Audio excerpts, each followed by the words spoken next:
Muy buenos días. Tenemos una agenda, pero súper variada e importante este viernes sobre temas de actualidad. Comencemos con este asunto de las medicinas. Yo decía ayer, reclamaba al tiempo que instaba a los sindicatos de salud a poner orden entre sus trabajadores, porque la percepción que tenemos los hondureños, la percepción, fíjese bien, que tenemos los hondureños, es que los trabajadores de salud, coludidos con poderosos que están metidos en esto del negocio médico, materializan hechos como los que se han denunciado en los últimos días, como por ejemplo, que se pierdan 10 millones, o no, que escondan 10 millones de pastillas de acetaminofén en el almacén central. La denuncia así surgió de la boca de la secretaria de Salud, Mireya Batres.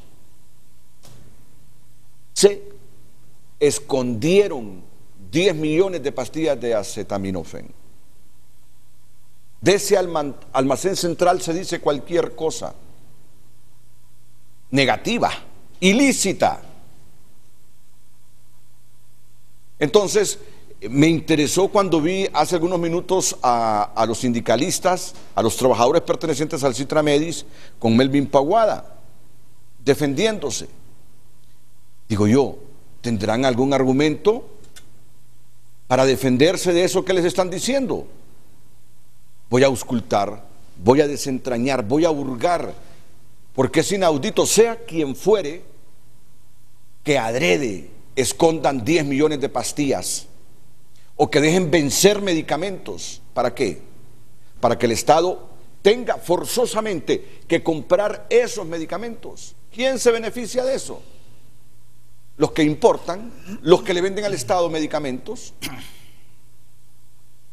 Esta mañana es fresca, con un poquito de lluvia. Me gusta este clima, como para que el presidente del sindicato del Citramedis me hable con toda franqueza.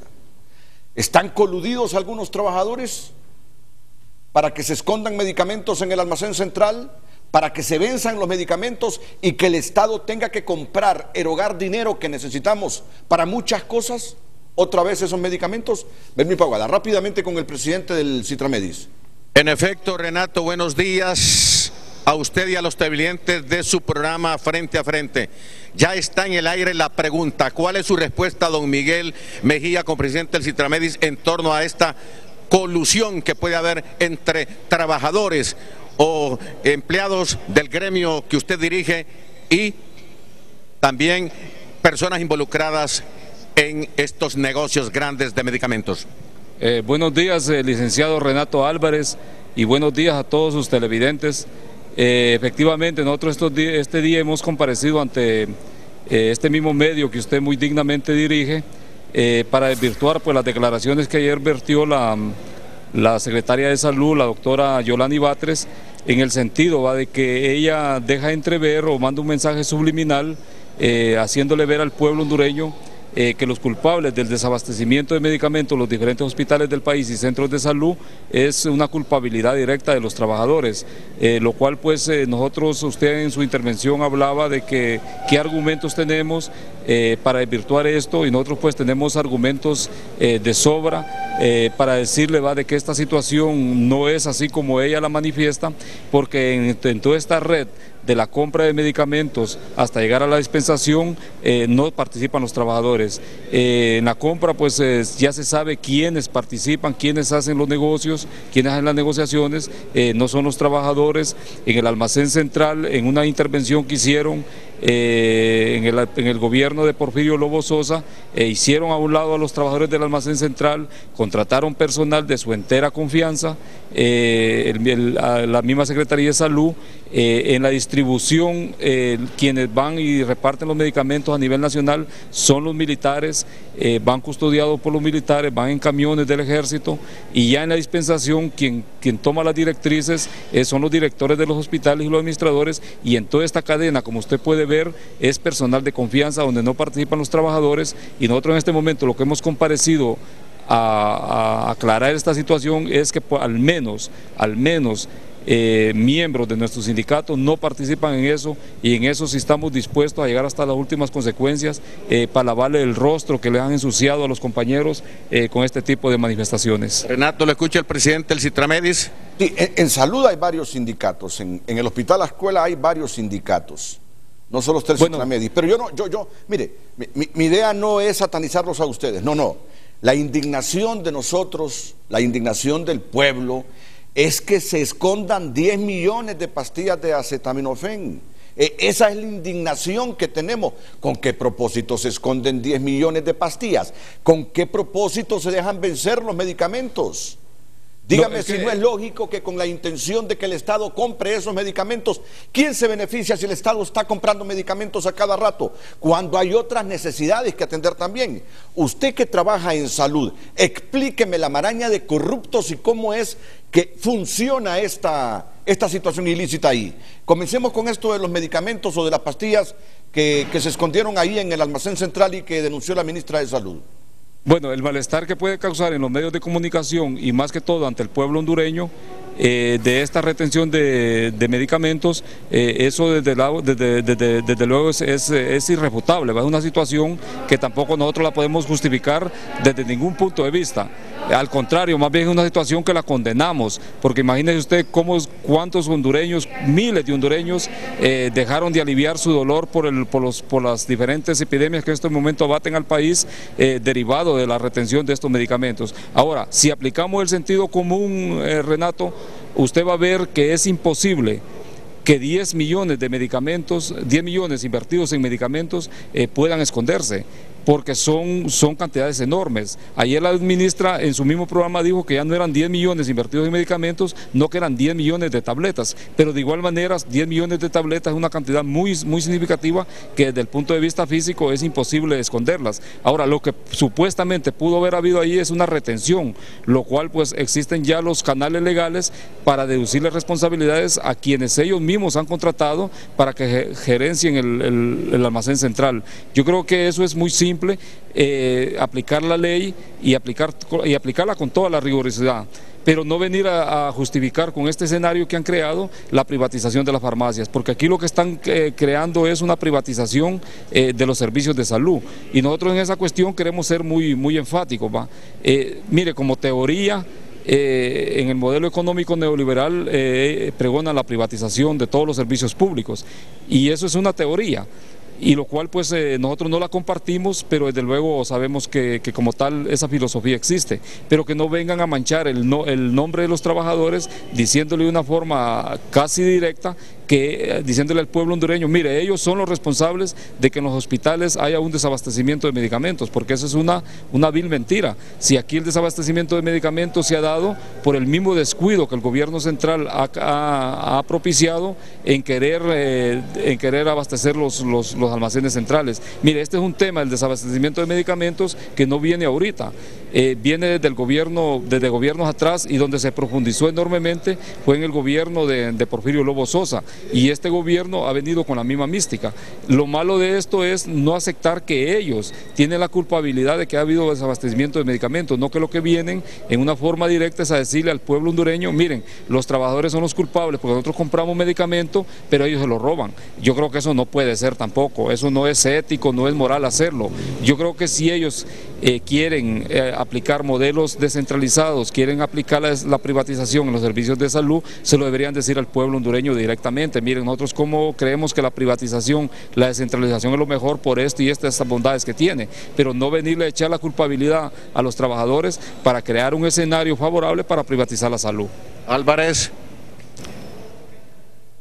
Los escenarios que usted explica aquí, yo me los he planteado también. Yo me he hecho esa pregunta que usted se ha hecho. ¿No estarán creando condiciones para privatizar el almacén central y la distribución de medicamentos? Yo me la he hecho también, no crea. Sí, yo sé. Me la he hecho, pero igual cuando viene Naciones Unidas con un representante y dice, Naciones Unidas, yo no digo que son santos los de Naciones Unidas, pero es Naciones Unidas, y dice, no nos explicamos, dice, cómo en Honduras aumentan los presupuestos para comprar medicamentos. Compramos medicamentos más baratos ahora porque hay más transparencia en la compra de medicamentos. Eso estaba diciendo el representante de Naciones Unidas ayer, el doctor Hugo González. Y resulta que a pesar de los esfuerzos que se hacen, siempre hay desabastecimiento de medicamentos. ¿Qué está pasando? Dice. Algo está funcionando mal. Luego viene la denuncia de 10 millones de tabletas ahí que se escondieron. Ayer mismo dice la presidenta de la Comisión Interventora del Seguro Social, Vilma Morales, y con el respeto a las enfermeras, porque yo le tengo un gran respeto a las enfermeras, pero bueno, siempre hay manzanas podridas. Las hay en el periodismo, las hay en el gremio médico, en cualquier otro gremio. Y las hay también ahí en el personal de enfermería. Encontraron a una enfermera robándose una caja con 6 ampollas de un medicamento que costaba 17.000, 20.000 empiras. Por eso es importante llamar a la reflexión, y me gustó verlo a usted aclarando este asunto porque lo enfrenta. Ahora, así en 1 minuto o 2 minutos, ¿son o no trabajadores los del almacén central, contratados por la Secretaría de Salud? Recuérdese, Renato, que ya hubo una intervención del almacén central y a todos los trabajadores del almacén central los hicieron a un lado, les asignaron otras funciones. Ya el almacén central, ellos mismos han contratado personal de su entera confianza, han contratado un jefe de logística, han contratado una jefe del almacén central, donde ese es el personal de confianza que toma las decisiones respecto al almacenamiento de medicamentos y su distribución. Entonces, en ese sentido, tiene que descartarse totalmente esa posibilidad de que trabajadores de baja categoría estén involucrados en esta situación de la retención de la acetaminofén. Allí pues es un problema ya gerencial, y yo con esto no pretendo justificarlo, porque esto es injustificable también. Si lo escondieron, que eso desde el punto de vista físico, si aplicamos el sentido común, es imposible, pero vaya, hablemos de que supuestamente lo retuvieron, debe deducirse la responsabilidad de estas personas. En eso no estamos totalmente de acuerdo, porque cometieron un crimen con retener un acetaminofén que miles y miles de hondureños, miles de niños lo estaban necesitando en su momento de enfermedad. En eso estamos totalmente de acuerdo, pero también no es ético, no es moral venir a decirle al pueblo hondureño: miren, los trabajadores tenían escondido este medicamento, miren, los trabajadores lo retuvieron maliciosamente, porque no es una tesis que nosotros ya investigamos totalmente. Nosotros venimos a hablar a un medio de comunicación, Renato, no podemos venir a hablar solo por hablar. Nosotros tenemos que primero escudriñar el tema. Entonces nosotros hemos hecho las investigaciones y desde el punto de vista físico, como le repito nuevamente, es imposible que esta situación se haya dado. Entonces usted cree que, bueno, no es que cree, sino que nos lo está diciendo, hace 30 segundos, es personal de una escala superior, no son simples trabajadores ahí los que hacen esos ilícitos. Efectivamente, en toda esta cadena no participa personal de baja escala. Pero es gente de confianza de los ministros. Personal de entera confianza, no de la Secretaría de Salud, no que incluso desde la misma Casa Presidencial, en todo lo que es compra, en todo lo que es almacenamiento, distribución y hasta dispensación de medicamentos, lo que participa es personal de confianza, y en ese sentido, pues, si ha habido dolosidad, en todo este proceso, a quien se le debe deducir responsabilidades a ellos, pero no venir a decir que los trabajadores tienen la culpa, y nosotros en este momento hemos sido categóricos, somos categóricos, Renato. Si algún miembro de nuestro sindicato estuviera involucrado, que estamos seguros que no es así, porque ya hicimos todas las investigaciones, si algún miembro de nuestro sindicato estuviera involucrado en un acto doloso de esta naturaleza, nosotros mismos lo pondríamos a la orden de los órganos correspondientes en este país. ¿Tiene nombres de esa persona de confianza? Para que sea enjuiciado, porque este es un acto criminal, Renato, que el pueblo hondureño no debe seguirlo tolerando. Yo creo que la corrupción debemos de combatirla desde cualquier ángulo, y nosotros mismos, Renato, hemos sido abanderados, le hemos presentado denuncias de corrupción al Ministerio de Salud, y ellos se han hecho de la vista gorda, no le han querido dar trámite a nuestras denuncias, y lejos más bien han sacado personal, más bien jefes departamentales más bien, que se les ha comprobado actos dolosos y que en este gobierno nuevamente han sido reintegrados a sus mismos puestos. Entonces yo creo que esa situación, si ellos están combatiendo la corrupción, eso no se puede seguir dando, Renato. ¿Tiene nombres usted, don Miguel, de gente que se mueva a nivel de Casa Presidencial y de la Secretaría de Salud? Bueno, nosotros lo que le podríamos dar nombres ahorita es de quién es el jefe de logística, que es el licenciado José María Deras, y la directora, la jefe del almacén central, que es la doctora Xiomara Xiomara Oyuela. Entonces, esas son las personas que en el almacenamiento tuvieron que, supuestamente, pudieran haber tenido algún tipo de responsabilidad. Entonces, pero no podemos venir a satanizar a los trabajadores buscando la privatización de las farmacias bajo el argumento que los trabajadores están reteniendo medicamentos, porque esa es una especie totalmente desvirtuable. Renato. No, muchas gracias. Él me deja con una arista. Él me deja con una arista nueva, importante para investigar. Él me deja con el escenario que la justificación para descentralizar, privatizar el almacenamiento o la distribución de medicamentos es precisamente, permítame, es precisamente que tengamos la percepción que los trabajadores son los que hacen eso. Entonces, él deja la idea entre nosotros que es personal de confianza, que el personal de confianza es la idea que nos deja en nuestras cabezas el amigo sindicalista. Y fíjense bien, y voy a citar al medio para que después no me responsabilicen a mí. Diario El Heraldo, un diario dedicado a la investigación. La ministra de Salud, Yolani Batres, aquí, en esta parte, estuvo ayer aquí, ¿verdad? En Frente a Frente. La ministra de Salud, Yolani Batres, evadió hablar sobre el tema de las 168 licitaciones ganadas por presuntas empresas de maletín, cuyo escándalo salpican a Cristina Díaz, exsecretaria general, que fungió durante los primeros meses de su administración, es decir, de la administración de Yolani Batres. Las licitaciones se hicieron en el periodo 2010-2014, cuando Díaz laboraba en el Poder Legislativo. 168 empresas de maletín. 168 licitaciones ganadas por presuntas empresas de maletín. Y que salpican a esta señora, exsecretaria general de la Secretaría de Salud, trabajó en los primeros meses de Yolani Batres, pero casi todo su negocio supuesto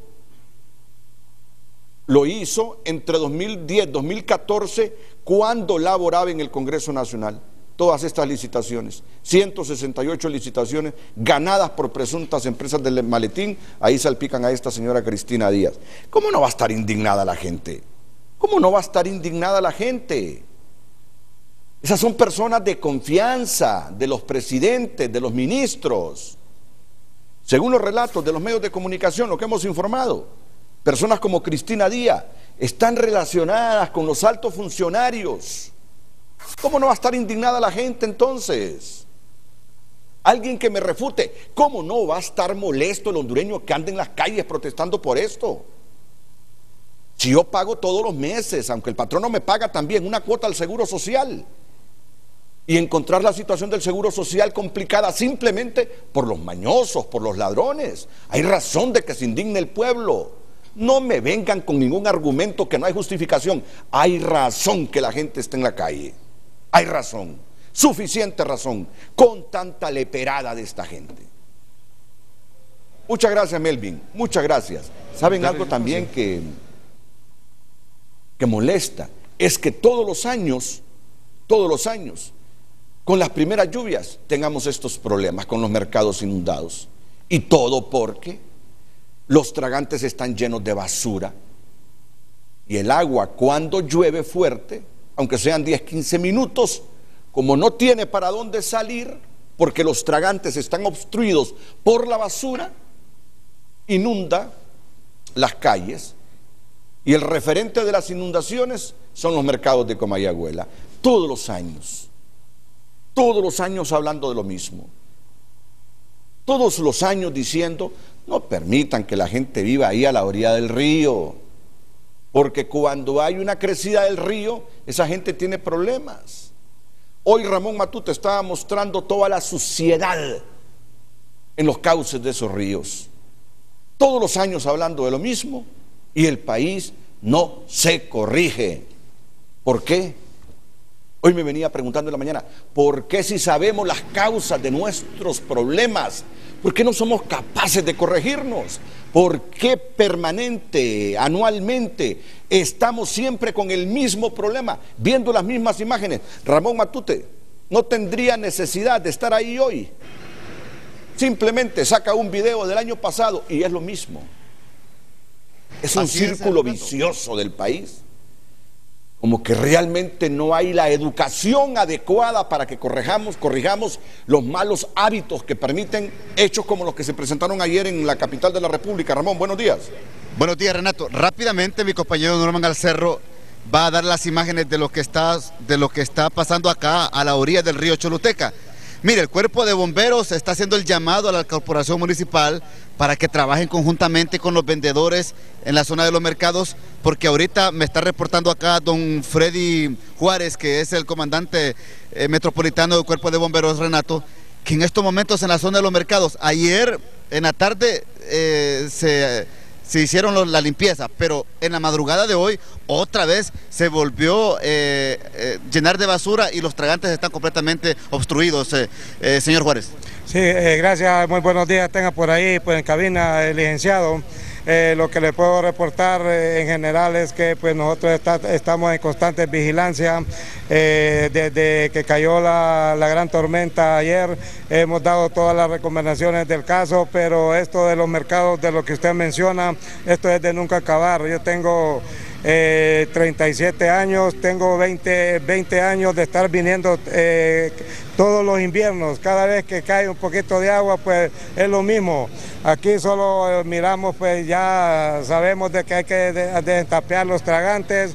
La única diferencia es ver los rostros a las personas que pierden sus productos, las personas humildes de que venden mercadería, que venden frutas, que venden verduras, que ya esta gente, si es invierno, si es invierno las inundaciones y si es verano los incendios. Tenemos que buscar un mecanismo, tenemos que buscar una cultura, o no sé, que tenemos que hacer algo, porque ya no podemos seguir en lo mismo. Mire, sus camarógrafos están enfocando los grandes congestionamientos de basura. Eso es, ahorita no ha crecido completamente el río, este río Choluteca, pero al crecer completamente va a arrastrar todo ese congestionamiento de basura y va a perjudicar a las colonias que están hacia abajo del río. Ustedes están pidiendo como cuerpo de bomberos que se vengan a realizar urgentemente estos trabajos de dragado acá, que saque esta basura y que se saque también materiales de construcción, porque también ese es otro problema, Renato. Hay una cantidad de arena, de gravín, hay también pedazos de bloques de ladrillo, inclusive pedazos de cemento de las construcciones que río arriba se está realizando y que viene a desembocar acá en el río Choluteca. Sí, mire, las causas más comunes que tuvimos ayer para que se dieran todas las inundaciones, tenemos dos factores: la basura y los desperdicios de construcción. No sé si estas compañías qué metodología o qué procedimientos están usando al darles un permiso de construcción. Si el ente encargado le da seguimiento de que después de terminar una construcción en una vivienda o la construcción de una colonia, esto en sí botan todos los desperdicios de construcción, porque esto hace que cuando vengan estas lluvias perjudiquen a segundas y a terceras personas. Bien, Renato, esto es lo que está pasando acá, a la orilla del río Choluteca, en la capital de la República. Bueno, ahí mencionaron algo que nos resume realmente el problema. Ayer se inundan los mercados porque estaban obstruidos los tragantes. Los limpiaron para que el agua corriera por los tragantes. Y ya hoy en la madrugada ya estaban obstruidos nuevamente, ya había basura en los mercados. Que alguien me explique cómo se llama este fenómeno.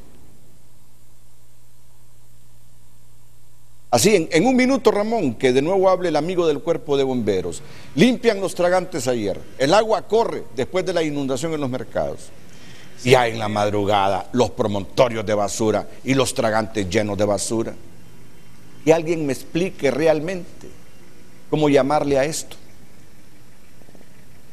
Ramón. Sí, yo lo que más creo, licenciado, es que hace falta algo de conciencia. Tenemos que buscar una forma, cómo hacerle conciencia a esta gente aquí del mercado. Si usted puede mandar cámaras de que ayer la alcaldía realizó una ardua labor realizando limpieza.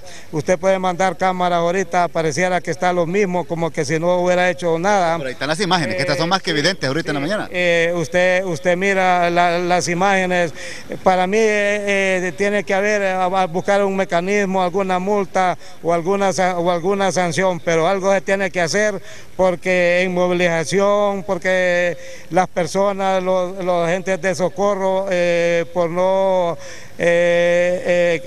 hacer de que alguien pierda su vida, nosotros estamos pendientes por cualquier situación. ¿Quién es el culpable acá, don Juárez? Pero no es justo. Para mí el culpable es la misma población.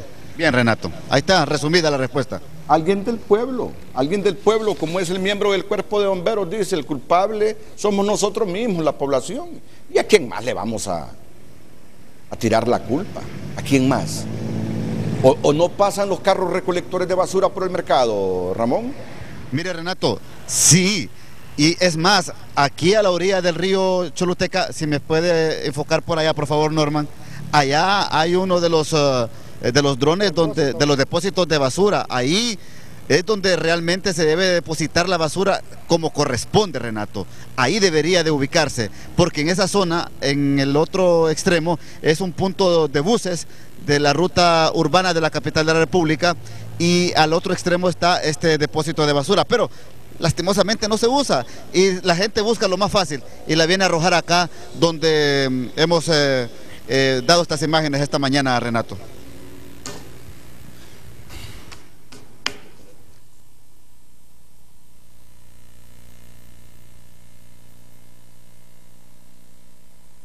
Miren que yo tengo cerca de 40 años de trabajar en los medios y siempre es lo mismo. Siempre es lo mismo. Yo sí casi todos los días recuerdo que vivimos en un país de tercer mundo, en una pobre educación, una pobre cultura, unos pobres hábitos. Y eso no es para desmoralizarlos a ustedes, no, porque sé que muchos amigos, trabajadores en los mercados nos están viendo. Lo digo con respeto, de verdad. Construir un mejor país, con mejores hábitos, depende de nosotros. Todo esto debería enseñarse en las escuelas, no sé si se lo enseñan a la gente. Pero un país así, con esas costumbres, con esos hábitos, con esas conductas, seremos siempre miserables, tercermundistas. Así de simple. Súmele la corrupción de cuello blanco. Estos pésimos hábitos. Y ahí ya no se requiere más concienciación. Si todos los años le pasa a usted lo mismo, ¿por qué no es capaz de corregirse? Individual y colectivamente. ¿Por qué seguir botando la basura en los cauces de los ríos o en las calles? Ya es cuestión personal. El país que tenemos es la suma de lo que nosotros sembramos todos los días. El país que tenemos es la suma de lo que sembramos todos los días nosotros, con la corrupción a gran escala, con la corrupción en todos los niveles, con los malos hábitos que tenemos. Esto no sucediera si ya se hubiesen organizado todos los vendedores del mercado, de los mercados de Comayagüela, y en asociación con la municipalidad. ¿Qué les digo? Establecer mecanismos para que la gente no bote la basura ahí, en las calles. Pero ¿qué sucede? Y debo decirlo, como cuando se pierde todo el negocio de los productos, todos los productos de los negocios informales, lo que ha hecho el gobierno en los últimos años es 20, 30 millones para repartirlos entre los vendedores ahí, para que vuelvan a rehacer sus puestos ambulantes. La gente dice, que nos lleve la corriente, si de todos modos podemos conseguir una ayuda. Bueno, dejamos esto. Gracias, Ramón Matute. En medio de estas cosas, debo decir que hay que estar alegres, porque se ha conseguido financiamiento para construir la carretera de Occidente, 150 millones de dólares.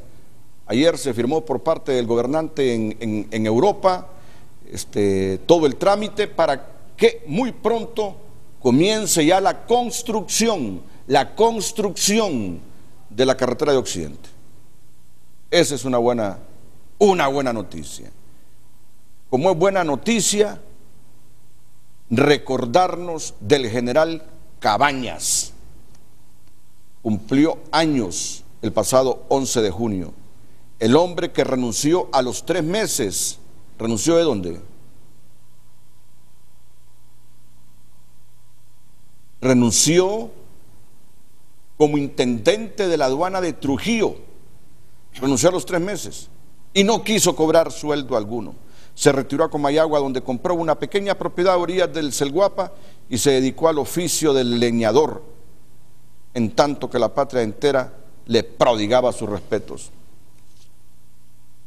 A falta de héroes, claro que tenemos héroes modernos, seguro, pero también tenemos otros en el pasado. Cabañas.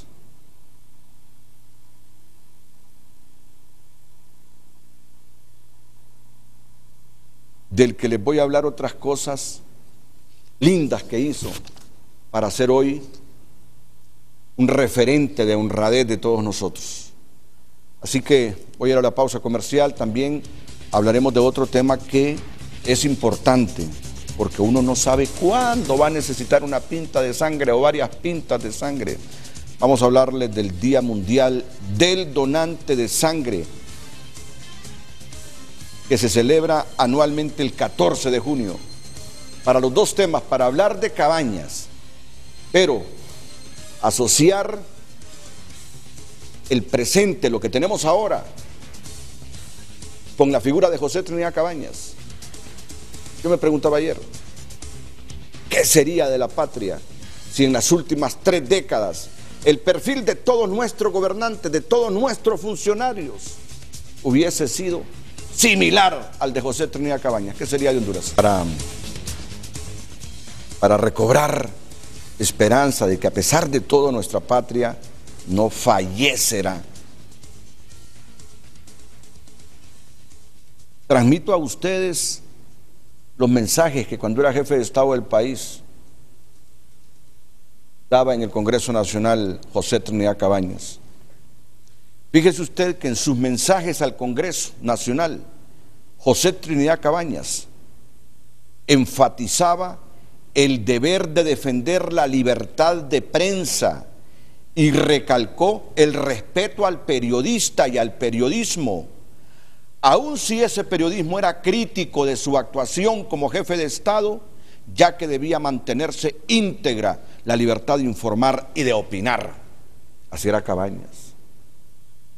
Así era Cabañas, más evolucionado que algunos gobernantes de la época esta donde vivimos. En sus mensajes al Congreso enfatizaba el deber de defender la libertad de prensa y recalcó el respeto al periodista y al periodismo, aun si ese periodismo era crítico de su actuación, ya que debía mantenerse íntegra la libertad de informar y de opinar. Yo siento que este hombre, a pesar de que gobernó en 1852, en esta y otras materias, estaba más evolucionado, pero mucho más evolucionado que cualquier gobernante de América del Sur en este momento, o de América Latina. Mire qué palabras. Recalcó el respeto al periodismo y al periodista, aun si ese periodismo era crítico de su actuación, ya que debía mantenerse íntegra la libertad de informar y de opinar. Así era Cabañas. Y en 1852. En cuestión de minutos, con el general en retiro de las Fuerzas Armadas de Honduras y conferencista voluntario de la Casa de Morazán, Luis Alonso Maldonado, y con el secretario ejecutivo de la Casa de Morazán, el historiador Carlos Turcios, presentes hoy aquí en Frente a Frente, estaremos hablando de José Trinidad Cabañas. Vale la pena. vale la pena, sinceramente, vale la pena hablar de José Trinidad Cabañas. Así que les agradezco que estén aquí. Solo permítanme que el presidente de la Cruz Roja de Honduras, José Juan Castro, que lo tengo aquí a mi amigo José Juan Castro, y a la doctora Elizabeth Binelli, directora del Programa Nacional de Sangre, nos hablen del Día Mundial del Donante de Sangre, que se celebra anualmente el 14 de junio. Es importante darle cabida también a esta temática, porque en algún momento vamos a necesitar de la Cruz Roja, en algún momento nuestras familias, al estar nosotros en un hospital, va a tener la necesidad de llamar a la Cruz Roja: ayúdenme con una pinta de sangre, por favor, mire que mi familiar se está muriendo y necesita la pinta de sangre. Por eso mismo también es importante que ellos estén vigentes todo el tiempo. José Juan, muchas gracias. Doctora, Renato, bienvenida, buenos días, es un placer tenerla. Gracias. Hablemos del Día del Donante de Sangre. Muchas gracias, Renato, por este espacio. Efectivamente, el 14 de junio a nivel mundial se celebra el Día del Donante Voluntario. Uno de los temas principales es la donación voluntaria en el mundo. Cada día incentivar a muchos pobladores en el mundo que donen sangre.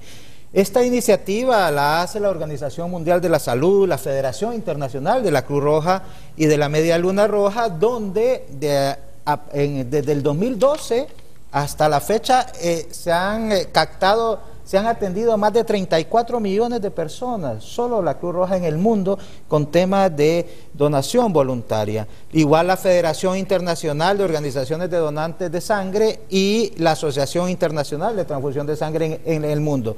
Este día, hoy viernes, queremos celebrar con un lema muy importante: gracias por salvarme la vida. Y es muy importante esa captación de sangre, y principalmente voluntaria. Cada vez que una persona, y que cada día se van acrecentando más en el país, que están donando voluntariamente, están salvando 3 vidas realmente, porque es de ahí, de esa unidad sanguínea, donde se derivan los productos que se le aplican a diferentes personas, diferentes a las características que pueda ocupar en su momento. Y claro, es por eso que estamos hoy incentivando y agradeciendo principalmente a muchos de esos donantes que están salvando vidas, y por eso es el lema: gracias por salvarme la vida. Es el 14, pero ustedes lo van a celebrar hoy. Sí, señor. Y no es por vanidad que lo celebran, no, es para hacer conciencia de lo que representa la donación voluntaria de sangre. ¿Quién mejor que la doctora Elizabeth Binelli para decírnoslo hoy, esta mañana, aquí en Frente a Frente? Sí, Renato, no solo resaltar, agradecerle a los donantes, ¿verdad? Sí. Agradecerles el compromiso. Usted bien lo sabe, ha participado en nuestras campañas de donación de sangre, que tenemos donantes que han donado 20, 30 veces, ¿verdad? Sí. Que tienen ese compromiso de acercarse todos los años a ayudarnos, ¿verdad? Empresas que a través de todo el año nos reciben, ¿verdad? Compañía Televisora siendo una de ellas, las universidades, el ejército que nos apoya permanentemente, ¿verdad? Entonces este año se ha resaltado eso. Nos hemos tomado un momento para decirle gracias a los donantes, gracias a las empresas, gracias a los coordinadores de donación voluntaria de sangre, sin cuyo apoyo nuestros esfuerzos no pudieran darse, ¿verdad? Es tan importante en un país, pues desafortunadamente tan afectado por la violencia, ¿verdad? Sí. El tener presente la donación voluntaria de sangre. Y qué mejor a través de un organismo como la Cruz Roja Hondureña, una institución sin fines de lucro que ha trabajado desde los últimos 30 años con la Secretaría de Salud para asegurar que la sangre de la mejor calidad llegue a nuestros hospitales, ¿verdad? ¿Cuántos donantes tienen en este momento, doctora, voluntarios? Bueno, nosotros registrados, Renato, yo creo que ya superan los 100,000, ¿verdad? Nosotros estamos captando entre Tegucigalpa y San Pedro Sula alrededor de unas 35,000 unidades al año, y ya registrados, porque no todos donan en el mismo periodo, superan ya las 100,000, ¿verdad? Los donantes voluntarios. Entonces yo creo que dentro del contexto de las dificultades que enfrenta este país, ¿verdad? Hay que recordar también el altruismo, el humanismo del hondureño, a través de la donación voluntaria de sangre, que tiene esa disponibilidad, que tiene esa entrega, ¿verdad?, por querer ayudar a los pacientes que tanto lo requieren en los hospitales. Qué bien, y se los voy a contar no por vanidad, yo era donador voluntario, sí, pero cuando ya la presión arterial me comenzó a afectar seriamente, ya no me quisieron seguir. Y es un negativo, ¿verdad, Renato? Y yo negativo, imagínense, sí, negativo. Yo me acuerdo. ¿Cuántas veces de urgencia me decían, dónenos sangre, que tenemos un paciente que necesita sangre O negativo? Pero ya cuando hay problemas de presión arterial, ya ustedes ya no quieren por el riesgo que implica eso, ¿no? A veces es por el riesgo que le representa al donante, ¿verdad? Por eso, al donante, al donante, sí. Por el riesgo del donante, correcto. Sí. Pero es ahí donde, Renato, nos puedes ayudar, como lo estás haciendo hoy en la promoción, y también igual, como bien dices, no sabemos cuándo vamos a necesitar en una urgencia una unidad sanguínea, y cuando la necesitamos, la queremos en ese momento, queremos mover todos los aspectos, y esto es pensar también en un futuro y también pensar en el prójimo, como bien decía la doctora. Este es un tema voluntario, porque eso implica el deseo de hacerlo, y por eso muy contento, y por eso gracias por salvarme la vida. Hoy vamos a tener historias de personas que a través de esa transfusión de sangre que le hicieron en un hospital pudieron salvar su vida, sin saber de dónde viene esa sangre, de qué persona viene, y es de un deseo de ayudar a la humanidad. No, qué bien. ¿A qué hora va a ser la celebración? Hoy empezamos a partir de ahorita en una caminata de plantas tropicales al centro de la ciudad, donde van a haber actos, donde esta celebración es con la OPS acá en Honduras, igual que el Ministerio de Salud, donde van a haber algunos actos donde va a estar la ministra también y la representante treasurer de la OPS dando todo este festejo, y vamos a tener una campaña de donación en el Parque Central. ¿Cuáles son los tipos de sangre más complicados? Siempre los RH negativos, Renato. Los negativos, sí. Nuestra población indígena era toda RH positiva, entonces los RH negativos es un producto del mestizaje, ¿verdad? Los que tienen este factor, entonces representan más o menos un 6% de la población, todos los RH negativos, los O, los A, los B, los AB negativos. Entonces siempre, cuando se necesita, especialmente si un paciente requiere grandes cantidades de productos RH negativos, estamos, como usted ya lo mencionó, ¿verdad?, acudiendo a esos donantes para requerirles que se acerquen a donar y poder cumplir con esas necesidades, porque no ocurren espontáneamente dentro de nuestras campañas debido a la poca frecuencia que existe de ellos dentro de la población. ¿Qué tipo de sangre es usted, General Maldonado? O positivo. O positivo, no, pues su sangre más indígena. Iba a ser una broma. Iba a ser una broma porque mucha gente la puede malinterpretar, por eso no se la hice. No, pues si es una cosa... Pero me duele el pecho y quiero hacerla. No, por respeto a toda la gente que tiene sangre RH positiva, mejor no hago la broma. ¿Y usted? A positivo. A positivo también. Positivo. ¿Y usted? O positivo también. Positivo, yo soy negativo igual que usted. ¿O negativo? Sí. O sea que es una potencial donante. Ya sé a dónde acudir cuando tengo un problema. Ya sé a dónde acudir cuando tengo un problema. Sí. Hoy voy a donar mi unidad número 27. ¿De veras, doctora? Fíjate que a mí me gustaría de nuevo volver a la Cruz Roja, pero mi problema es eso, la presión arterial. Definitivamente no puedo. Sí, ahorita ya no, ya lo hemos valorado. Mira, Renato, ahí están listándose. De la actividad que estamos ahorita por iniciar, porque es una actividad que promovemos con los jóvenes también para poder incentivar esa donación voluntaria de sangre, y entonces con las escuelas, con los colegios, y caminamos y hacemos el deseo a la población para que donen voluntariamente. Bueno, en mi casa, por favor, sumen a la lista a la doctora Elizabeth Vinelli. Ya saben, cuando yo tenga problemas, a dónde acudir por una pinta de sangre. Sí, igualmente, claro. Me tiene la orden, doctora. Gracias, me tiene la orden. Renato, me tiene la orden. Gracias, me tiene la orden cuando usted necesite una pinta de sangre O negativo. Renato. Amigo, muchas gracias. Y éxito siempre. Igual, gracias, doctora. Renato, muy amable. Éxitos. Usted está en la Fundación Teletón, pero no se desliga nunca de la Cruz Roja, No, ¿verdad? siempre Jamás. tengo el privilegio de estar apoyando Sí. a estas dos grandes organizaciones. Qué bien, la felicito, doctora, la felicito. Muchas gracias. Te felicito, Juan. Gracias, Ok, Renato. José Juan. Bueno, hoy sí, hablar de Cabañas. Hablar de Cabañas. Inmediatamente después de estos consejos.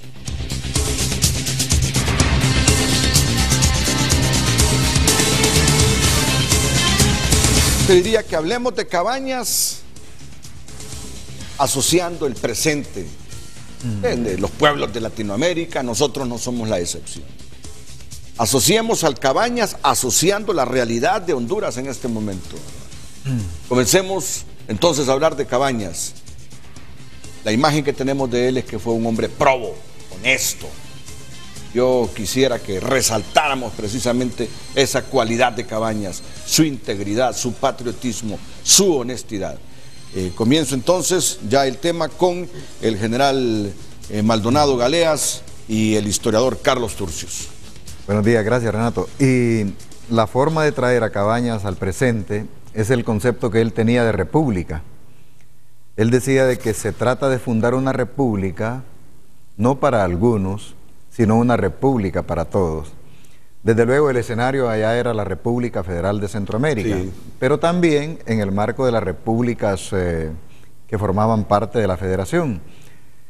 Había una constitución general para la República Federal, pero cada país tenía cada estado tenía su propia constitución. Y debería de respetarse el marco federativo y también el marco de los países, de los estados como Honduras, como el resto de los países centroamericanos. Y tenía él su visión de lo que debería de ser esa república. Y en el discurso inaugural de él como presidente, él habla de que para el ejercicio de mi mandato, la ley será mi guía y la Constitución mi evangelio. ¿Cuántos consideramos ahora a la Constitución como nuestro evangelio? Y más allá decía en su discurso de que velará por una justa y estricta administración de las rentas y por la pureza en los empleados. ¿Cuánto de lo que estamos viendo ahora depende en negativo de la falta de una administración adecuada de las rentas del Estado y de desarrollar esa pureza en los empleados? Queremos verlo en otras dimensiones, en la dimensión del servicio. Sitio de Comayagua, el primer voluntario, Cabañas. Su padre lo ofrece para que defienda la bandera de ese entonces. Luego vemos a Cabañas en 1851 que El Salvador le otorga una distinción de benemérito de la patria porque hace un acto heroico en El Salvador defendiéndose contra Carrera. El Estado nuestro responde en ese momento y dice soldado ilustre de la patria. De ahí viene el concepto de soldado de la patria de Cabañas. Y ahí mismo, para compensarle, el Congreso decreta que se le va a otorgar una pensión vitalicia y la mitad a su esposa y descendientes. Toma la pluma Cabañas y presenta todo un documento que es una joya literaria, donde renuncia a la pensión. Renuncia a la pensión diciendo varias cosas, pero la más destacable es: no puedo aceptar algo que se me pague porque el hecho de que se me haya designado o distinguido como soldado ilustre de la patria me deja superabundantemente satisfecho. ¿Cree usted que nosotros renunciaríamos a una pensión? En estos tiempos. Esa es la lección que él nos da de lo que es el servicio desinteresado, de lo que es el desprendimiento de un hombre que renuncia precisamente a disponer de algo que el Estado le otorga por los servicios prestados. La otra cualidad de Cabañas que hay que destacar es la lealtad. La lealtad a una causa, la lealtad a una empresa, la lealtad a la federación, la lealtad a Morazán. Ah, sí. Cabañas sí. Inicia en 1827 su identificación con una causa y la cierra hasta 1865. Tenía 60 años cuando Cabañas hace un acto heroico de de lanzarse contra una trinchera en un intento con su cuñado Gerardo Barrios de restaurar la federación. Durante 15 años, Cabañas y Morazán construyen la federación y tratan de sostenerla, pero después de que Morazán muere, le corresponde a Cabañas, él solo, sostener la Federación Centroamericana. Y hasta que muere realmente, mantiene vivo ese sentimiento, mantiene viva esa empresa, mantiene viva esa gran causa, nada más que esta vez ya las fuerzas que estaban en contra de Cabañas, que conspiraban en contra de Cabañas, se aglutinaban. Incluso surgió Gran Bretaña como un factor de pretensión, que ya lo había sido con Morazán, pero en Cabañas se manifiesta más. Surgió el filibusterismo, sí, que eran los países confederados del sur que pretendían crear en Centroamérica una situación de dominación y esclavismo al estilo que tenían allá con las algodoneras y con el resto de acciones de industria y de agricultura que tenían en esos estados, y pretendían llevar a la gente nuestra para esos propósitos o someterla. También estaba el alto clero y estaba el conservadurismo. Todo eso conspiraba contra Cabañas y desmembraban la república. Esas eran las presiones externas. Sí. Aquí está un Cabañas entonces para configurar esa nueva república. Muy bien, aquí en este momento el amigo historiador don Carlos Turcios me ha entregado una carta de Cabañas. ¿En qué momento fue esta carta, don Carlos? Esa es la carta, licenciado Renato Álvarez, donde él está precisamente renunciando a la pensión vitalicia que con buen criterio menciona el general Maldonado Galeas. Como el general Maldonado Galeas expresaba, el Congreso de la República le otorgó una pensión vitalicia en junio de 1851 y él era un sueldo formidable en aquella época como grado de general. ¿De cuánto? Bueno, no tenemos exactamente el valor, pensamos que eran más o menos unos 4,000 pesos de aquella época, ¿verdad? Sí. Ahora, imagínese. Entonces significa, ¿verdad?, que él dice en su justificación en la carta que pensando en los problemas económicos que enfrenta el país y que con esa decisión del Congreso él los va a agravar, pues no está en condiciones de aceptar una pensión vitalicia porque pondría en más precario la economía nacional. Entonces, lo que dice el general Maldonado Galeas es muy prudente. O sea, que ya hubiese renunciado a la pensión de la Universidad Autónoma para todos los rectores. Interesante sería eso. Sí. Quiero que me permitan leer esta carta. La voy a leer breve, en 1 minuto 30 segundos. Esa carta de la que habla el historiador don Carlos Turcios, cuando renunció a esa pensión que le concedía el Estado de Honduras. Mire usted, por favor, memoricemos esto. Señor Ministro General del Supremo Gobierno del Estado de Honduras, tuve la satisfacción de recibir la muy estimable nota de usted de 5 del que expira, o sea, del mes en que estaban, que ya expiraba, sí, en que se sirve insertar el decreto que el 31 del próximo pasado mayo se dignó a emitir el cuerpo legislativo, concediéndome durante mi vida el sueldo correspondiente a mi grado y la mitad a mi viuda, madre o hijos legítimos si los hubiese en mi fallecimiento. O sea que la pensión era para él y si él moría, la mitad para su esposa y sus hijos. Sí.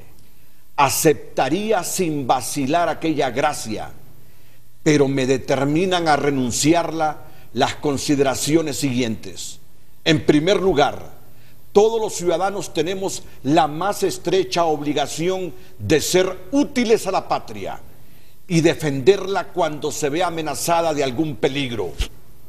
Y cuando hemos tenido ocasión de prestarle algún servicio señalado, no hemos hecho más que llenar nuestro deber. Si mis constantes esfuerzos en defender las instituciones democráticas, la libertad e independencia de mi país han podido llamar la atención de mis conciudadanos, ellos por el órgano de sus apoderados me han dado ya el más lisonjero galardón en el decreto del 11 de mayo que me condecora con el título de soldado de la patria. ¡Qué lindo! ¡Qué belleza! También me impulsa a renunciarla la idea de que los enemigos del orden, que siempre están en acecho de cuantos pasos dan los defensores de los derechos populares para desvirtuarlos, no dejarían de levantar el grito, ya inculpando a las cámaras por su benevolencia hacia mí, ya calumniando mis intenciones, interpretando mis acciones. No olvido tampoco el estado deficiente en que se halla el erario público. Y yo, que desearía tener cuantiosas riquezas que suministrarle, a fin de que cubriese tantas y tan importantes atenciones a que no es posible acudir por falta de medios, ¿cómo había de querer aumentar sus apuros gravándolo con aceptar una pensión? Voy a repetir esto. No olvido tampoco el estado deficiente en que se halla el erario público. Y yo, que desearía tener cuantiosas riquezas que suministrarle, a fin de que cubriese tantas y tan importantes atenciones a que no es posible acudir por falta de medios, ¿cómo había de querer aumentar sus apuros gravándolo con aceptar una pensión? Así es que la renuncio formalmente. Sírvase usted, señor ministro, elevar estas rápidas indicaciones al conocimiento del señor presidente, suplicándole se digne en su oportunidad transmitirlas a la Cámara, significándoles mi eterno agradecimiento por las inequívocas muestras de estimación con que me han honrado. Con sentimiento de la mayor consideración me suscribo de usted, muy atento servidor, Trinidad Cabañas.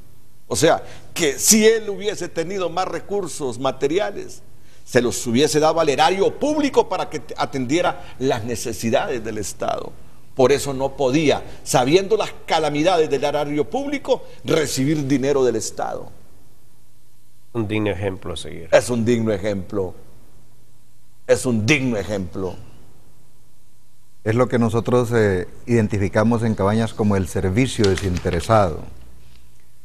¿Cuál es la intención de entrar a la administración pública? ¿Cuál es la vocación que me inspira para aspirar a un cargo? Y en este sentido hay otra lección de Cabañas. Que me la va a contar después de la pausa comercial. Desde luego. Pero está bien que lo recuerden.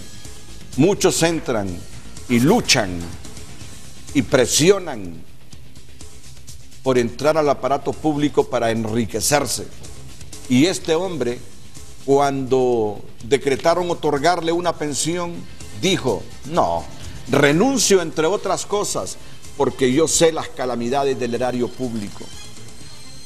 Si yo tuviera dinero, yo entregaría parte de mis riquezas al erario público para atender las necesidades del pueblo. ¿Cómo podría entonces, sabiendo de las calamidades del erario público, aceptar este dinero que ustedes me van a dar? Ni en broma. Grandeza de ánimo. Vamos a ver quién tiene el poema. Su vida fue como la luz del día. Todos dicen que a nadie le hizo mal, y en su honor todo el mundo repetía que manos puras las del general. El primer poema que aprendí, el primer poema que memoricé a los 4 o 5 años. Yo le hice lo ando buscando en internet y no lo encuentro en este momento. A ver quién lo tiene para declamarlo hoy. Voy a la pausa, seguiré con el historiador Carlos Turcios. Carlos Turcios es el secretario ejecutivo de la Casa de Morazán, y el general en retiro de las Fuerzas Armadas de Honduras, Luis Maldonado, es conferencista voluntario de la Casa de Morazán. Y también tendremos un evento por la paz, así breve, lo vamos a describir, que se está desarrollando en San Pedro Sula. La periodista Maylin Coto desde San Pedro Sula nos describe rápidamente un interesante evento, una movilización por la paz que hay en la capital industrial del país. Maylin.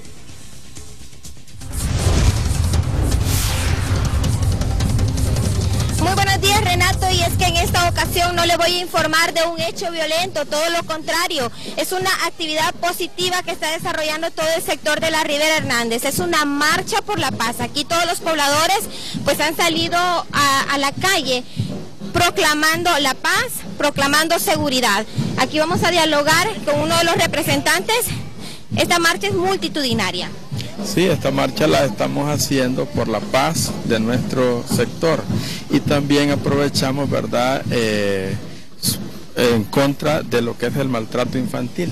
Estamos haciendo esta marcha que nos permita, y además estamos compitiendo, ¿verdad?, que nos permita pues mantener el primer lugar. El año pasado obtuvimos el primer lugar y fuimos premiados. Ahorita ocupamos el 4º lugar como mejor centro de San Pedro Sula y eso es lo que nosotros queremos mantener. Vemos aquí que están unidas escuelas, pobladores marchando por la paz, un alto a la violencia en el sector de la Rivera Hernández que en los últimos años ha dado mucho de qué hablar. Perfecto, queremos cambiar ese paradigma que hay, ¿verdad?, en que la Rivera Hernández es solo violencia. No, en la Rivera Hernández tenemos de todo y prueba de esto es esta marcha que nosotros tenemos, niños talentosos de excelencia académica, padres de familia que salen sin miedo a desfilar y esto para nosotros le damos un mensaje al pueblo hondureño. El sector de la Rivera Hernández está cambiando y es para bien. ¿Cuántas colonias conforman este sector? Son alrededor de unas 80 colonias, ¿verdad? Muchísimas gracias, Renato. Como usted puede ver, todos los niños salieron con su pancarta en mano, con mensajes positivos y dando ese mensaje justamente de que el sector La Rivera Hernández está cambiando. Aquí están diciendo un alto a la violencia. Y con estas imágenes yo retorno con usted al estudio. Muchas gracias, Milin Coto. Ya tengo aquí, ya en internet encontré el poema de Rafael Heliodoro Valle al general Cabañas y ya lo voy, no a leer, a declamar. Me dice el general, pues fíjate que yo lo aprendí a los 5 años, me dice. Y yo le digo, yo lo aprendí a los 4 años. Me ganó. ¿Y sabe por qué? Porque mi papá, desde muy temprano, ya a los 3, 4 años, ya me estaba enseñando las vocales, aprender a leer. Claro, aprendí con mis profesores de la primaria, con ellos, pero mi padre ya desde los 4 años ya comenzó a que tenía que aprender las vocales, a construir oraciones, a leer, claro, y me ponía también a declamar. Y entonces memoricé ese poema del general Cabañas y por eso lo vengo repitiendo desde 1964, fíjese, 1964. Su vida fue como la luz del día. Todos dicen que a nadie le hizo mal y en su honor todo el mundo repetía: qué manos tan puras las del general. Tal como el bronce, así era de trigueño. Yo decía de pequeño. ¿Trigueño o pequeño? No, como el bronce, trigueño. Correcto, trigueño. Yo decía pequeño, miren. No, al final. Vengo repitiendo ese concepto erróneo desde el 64. Tal como el bronce, así era de trigueño, y por honrado tal como la miel. Dicen que de estatura era pequeño, pero un gigante sobre su corcel. En su talón sintió la espina ingrata, y en sus sienes el lirio del decoro, y su barba de plata y la espada de oro. Merece el mármol porque no mentía, y así tan buenos pocos pueden ser. Tuvo su ancianidad la lejanía de una montaña en el atardecer. Ahora Honduras su retorno espera, nos hace falta el sol de su ideal. En lo blanco y lo azul nuestra bandera se parecía mucho al general. Otro grande, Rafael Heliodoro Valle. Pero mire estas líneas. Ahora Honduras su retorno espera, nos hace falta el sol de su ideal. Ahora Honduras su retorno espera, nos hace falta el sol de su ideal. Como queriendo decir, traigámoslo al presente. Diosito, nos hace falta un Cabañas en Honduras. Ahora Honduras su retorno espera, nos hace falta el sol de su ideal, los principios de este hombre. Nos hace falta. en todas las trincheras del país. Nos hace falta tener a Cabañas. Y aquí el historiador Carlos Turcios nos va a relatar cómo alguien que conoció a Cabañas lo describía. Sí, en efecto, licenciado, él tuvo el privilegio, cuando fue presidente de Honduras, de contactar con Squire, el famoso Efraín J. Squire, que vino a ofrecerle la firma de la contrata para el canal interoceánico, y lo describió así: es un hombre de estatura pequeña, de color pálido, de un semblante singularmente apacible y de modales suaves, benévolos y casi femeniles. Con todo allí, bajo aquel exterior modesto y recogido, hay un espíritu que ninguna calamidad puede abatir, ni oposición alguna sojuzgar. En otros países adelantados hubiera adquirido por sus actitudes y sus nobles cualidades un nombre distinguido entre aquellos que el mundo se deleita en honrar. Y más adelante, el licenciado Álvarez, él tuvo un encuentro con William Wells, un norteamericano que andaba en busca de oro en Honduras, y también se expresó de los mismos términos. Hay que destacar, licenciado, que este 9 de junio, hace 2 días, el general Cabañas cumplió 210 años de su nacimiento. 11. Bueno, 200... 11 de junio. No, el 9. El 11 de junio fue el Padre Reyes, sí, que cumplió. Ah, sí, correcto, disculpe. Sí, el 9 de junio, sí, él cumplió 210 años, sí, de su nacimiento, y murió en el año de 1871, hace 144 años. Y como usted plantea en su poema, y como lo dice con buen criterio el general Maldonado Galeas, podemos destacar en este momento sublime que el país está experimentando, que la honestidad, el valor, la probidad de Cabañas está vigente hoy más que nunca en Honduras. Cuénteme la anécdota, don Carlos. Sí, cuando no tenía ropa adecuada para tomar posesión de su cargo. Sí, en efecto. Imagínense que en el año de 1851 el presidente Juan Lindo estaba en problemas con Carrera, que era el dictador de Centroamérica, el formidable enemigo de Morazán. Entonces Carrera quería seguir mangoneando estos países centroamericanos. Juan Lindo pensó en darle seguimiento a la sucesión de Honduras y cabildeó para que el Congreso escogiera a Cabañas. Entonces el Congreso Nacional eligió como presidente al general Cabañas, y él estaba allá en las minas de Yamabal, en San Miguel de Salvador, trabajando. Una comisión del Congreso de Honduras, encabezada por el doctor León Alvarado, llegó a visitarlo allá a San Miguel y le dijo: general, usted ha sido electo presidente de Honduras. Él no quería aceptar el principio, decía que en Honduras habían hombres más honorables que él, y puso el ejemplo de don León Alvarado. Pero aún así lo convencieron y llegó a su casa, donde está doña Petronila, y le dio la noticia. Doña Petronila se preocupó y le dijo: pero fíjate que no tenés ni un pantalón y una camisa nueva, le dijo. Entonces ella era hermana de Gerardo Barrios, el otro lugarteniente de Morazán, salvadoreño, y fue a quitarle un préstamo a Gerardo Barrios. Y con ese préstamo de doña Petronila, que le dio Gerardo Barrios, le compró un pantalón y una camisa nueva, y con eso el general Cabañas vino a asumir la presidencia de Honduras. Y como dice el general Maldonado Galeas, él fue depuesto por Carrera a través de don Juan López en 1855, y cuando él dejó la presidencia salió mucho más pobre que como entró. Qué bien, qué bien. Y ya viene ahora el general Maldonado con más comentarios sobre Cabañas, pero yo tengo uno que realmente debo admitirlo, ¿verdad? He leído de Cabañas, pero con este pensamiento, o mejor dicho, con este mensaje que envió al Congreso hasta hoy en la madrugada, lo encontré. ¿Y cuál es? ¿Y cuál es? Esta es, Lisa. El que le habló, donde habló sobre la libertad de expresión, el que leí hace poco.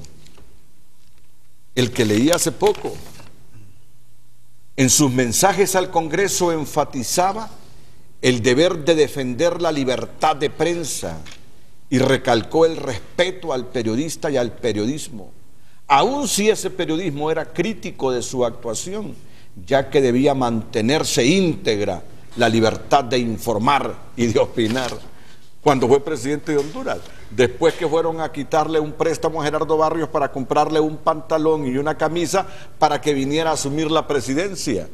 Ya siendo presidente, este hombre humilde, este soldado de la patria, le envió ese mensaje al Congreso: defender la libertad de prensa, y recalcaba el respeto al periodista y al periodismo, aun si ese periodismo era crítico de su actuación, ya que debía mantenerse íntegra la libertad de informar y de opinar. Y ahora que usted no puede emitir una opinión, desde hace muchos años en este país, no puede emitir una opinión crítica, constructiva, porque ya se ponen sensibles los presidentes, ya se enojan, ya quieren cambiar la Constitución, reformar los artículos de libertad de expresión, chantajean, presionan. Mire usted cuánta sensibilidad está ahora.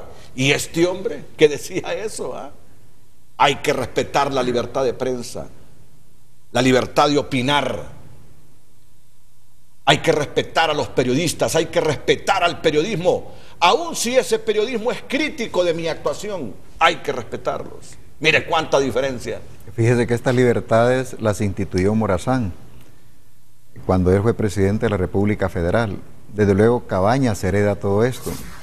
Y esto tenía muy poco tiempo. Apenas estaba el editor constitucional y el Amigo de la Patria, que eran los dos periódicos del momento, ¿no? Y ya Cabañas pensaba de esta manera respecto a la opinión. Él quería la censura, él quería la crítica, él quería la opinión para que encauzara su administración. Literalmente dice Cabañas en el discurso: hay un derecho constitucional en el pueblo, inherente a su soberanía y el fundamento supremo de todas las libertades públicas. Ese es el derecho de la prensa libre. Yo deseo, pues, que la libertad de la prensa sea de hecho ilimitada y que mi administración sea censurada de cualquier manera, siempre que ella desagrade a mis conciudadanos, para que yo pueda conocer la opinión, para que pueda saber mis extravíos. Os encargo que me iluminéis con la razón de vuestros escritos, que me corrijáis con vuestra censura. Invitaba a que lo criticaran este hombre. Es el pensamiento de Cabañas. Para conocer realmente. Y quiero leerle algo respecto también que él dice a esto que nos está pasando ahora de la ambición de poder, la reelección, querer ser presidente. Desde hace rato nos está pasando, no solo de ahora, desde hace rato nos está pasando esto. Decía Carlos de que Cabañas, cuando llega a la delegación a Yamaval, a San Miguel, él no quiere ser presidente, no la quiere aceptar, pero sin embargo lo convencen.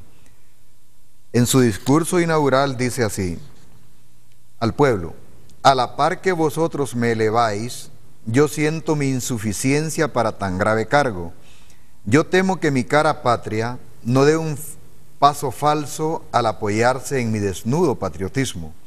Y como el soldado que ve claramente la muerte al cumplir una orden y muere al desempeñarla, así yo palpo la superioridad inaccesible de este puesto y caeré acaso, pero obedezco. El concepto de mando se lo atribuye al pueblo, pero obedezco. Me han nombrado, probablemente me equivoque, voy a caer, pero obedezco. El concepto del mandatario, del pueblo, que es el que me manda. Correcto, así es. Esa es la lección. Él es mandatario del pueblo. Esa es la lección que nos deja. Él está ahí para obedecer al pueblo. Ha sido delegado por el pueblo para que esté ahí. ¿Qué concepto? Y hablando de tolerancia, hay una deuda muy especial del general Cabañas. Cuando fue presidente de Honduras, él trasladó su oficina a Tegucigalpa de Comayagua y se estableció donde es el edificio actualmente del Banco Central de Honduras. Pues ahí él, en aquellos tiempos, recordemos que no habían medios de comunicación, no era muy conocido él. Entonces, un día, una tarde, él sale de su oficina, vestido normalmente, sin guardia de seguridad ni nada. Pues resulta que caminando estaban unos constructores, unos albañiles haciendo un trabajo de albañilería en la acera de la casa presidencial. Y él accidentalmente se para en en la mezcla fresca. Sí. El albañil, con su cultura común, lo insultó. Ese viejito tal por cual, y comenzó a ofenderlo. Y él siguió caminando. Cuando iba a una media cuadra, alguien se le acercó al albañil y le dijo: no seas bárbaro, has ofendido al presidente de la República, le dice. ¿Qué? Dice el albañil, asustado. ¿Él es el general Cabañas? Sí, dice. El albañil corrió detrás de Cabañas a pedirle disculpas. Y Cabañas le dijo: no, buen hombre, no tiene por qué disculparse. Yo cometí un error y voy a pagarle el error que he cometido como es deber. Y le dio el dinero para enmendar el error y no procedió nada contra el humilde hombre. El humilde hombre, todo avergonzado, no pudo reparar esa falta, pero esa es una prueba de la tolerancia de Cabañas de aquel. Qué bien, qué bien.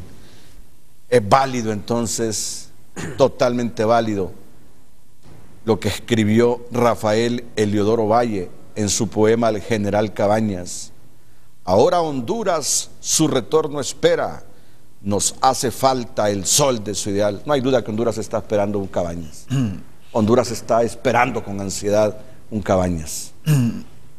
Vamos a la pausa, vamos a tener al abogado del empresario Chucri Cafi inmediatamente después de estos consejos comerciales.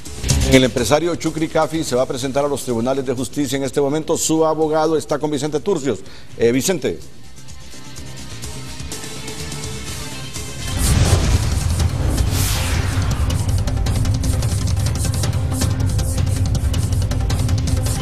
Le cuento que adelantándose a todos los medios de prensa, muy temprano ingresó a este juzgado el empresario don Chucri Cafi y se ha ubicado en un lugar estratégico cubierto por sus asistentes para evitar la prensa. Su representante legal, el abogado Tito Hernández, nos ha hablado con relación a este caso que deriva a un delito de estafa por el que se acusa al empresario Chucri Cafi. Oigamos.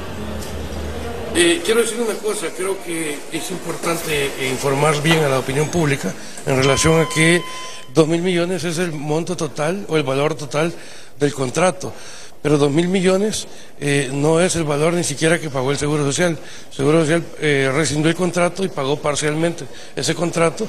Obviamente se quedó con el equipo y se quedó con todo el servicio que se había prestado hasta determinada fecha en virtud de una incapacidad económica que alegaron ellos en su momento una resolución unilateral que tomó la Junta Interventora del Seguro Social. Por lo tanto, establecer esa cifra es una especulación, la misma no ha existido, sino que simplemente ese era el monto total del contrato que no se terminó o no se culminó en su totalidad. Por lo tanto, no existe ninguna lesión patrimonial para el Seguro Social. Gracias, a la orden. Sí. Sí. Esta audiencia, Renato, que estaba para las 9 de la mañana, ahora pasa a las 10 y ha llegado también el señor Darío Roberto Cardona Valle, ex viceministro, a quien también está acusado en esta causa penal, Renato. ¿A qué hora llegó don Chucri, Vicente? ¿A qué hora llegó ahí?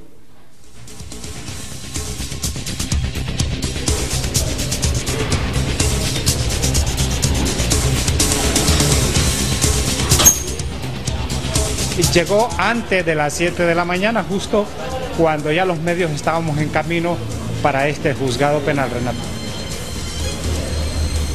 Así, en un minuto, no se me pase de un minuto. ¿Cuál es el mensaje que está atrás de usted? La misión de la Corte Suprema de Justicia dice léamelo así, rapidito, breve.